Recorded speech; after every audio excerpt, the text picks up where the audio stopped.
Passport और banking सहित कई सेक्टर में हमारे रिफॉर्म से आज हर देशवासी यह महसूस कर रहा है कि हमने उनकी सुविधा और समय को कितनी प्राथमिकता दी है। अपने नागरिकों की सुविधा और समय को महत्व देता है तब उस देश का समय भी बदलता है।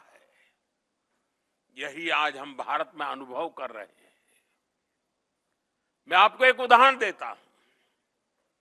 पहले पासपोर्ट बनवाना कितना बड़ा काम था ये आप जानते हैं।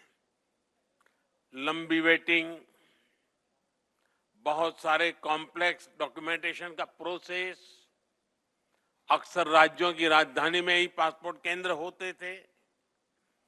छोटे शहरों के लोगों को पासपोर्ट बनवाना होता था तो एक दो दिन कहीं ठहरने का इंतजाम करके चलते थे। अब वो हालात पूरी तरह बदल गया है। एक आंकड़े पर आप ध्यान दीजिए। पहले देश में सिर्फ 77 पासपोर्ट सेवा केंद्र थे।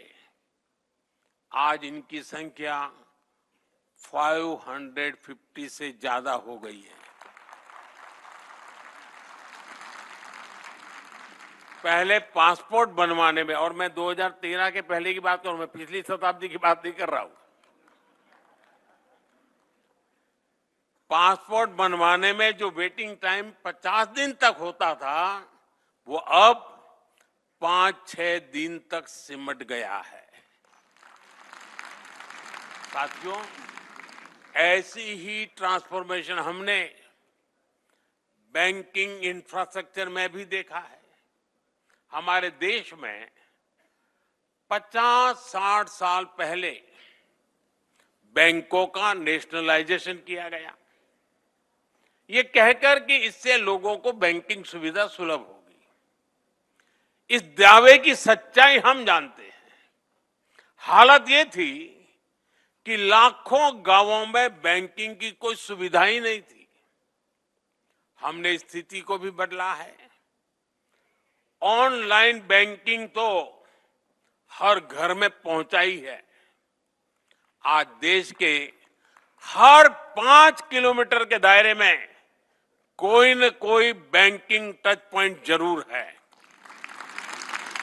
और हमने सिर्फ बैंकिंग इंफ्रास्ट्रक्चर का ही दायरा नहीं बढ़ाया, बल्कि बैंकिंग सिस्टम को भी मजबूत किया।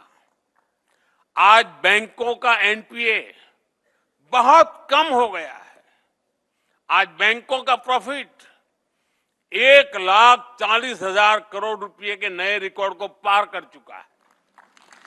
और इतना ही नहीं, जिन लोगों ने जनता को लूटा है उनको भी अब लूटा हुआ धन लौटाना पड़ रहा है। जिस ईडी को दिन रात गालियां दी जा रही है, ईडी ने 22,000 करोड़ रुपए से अधिक वसूले हैं।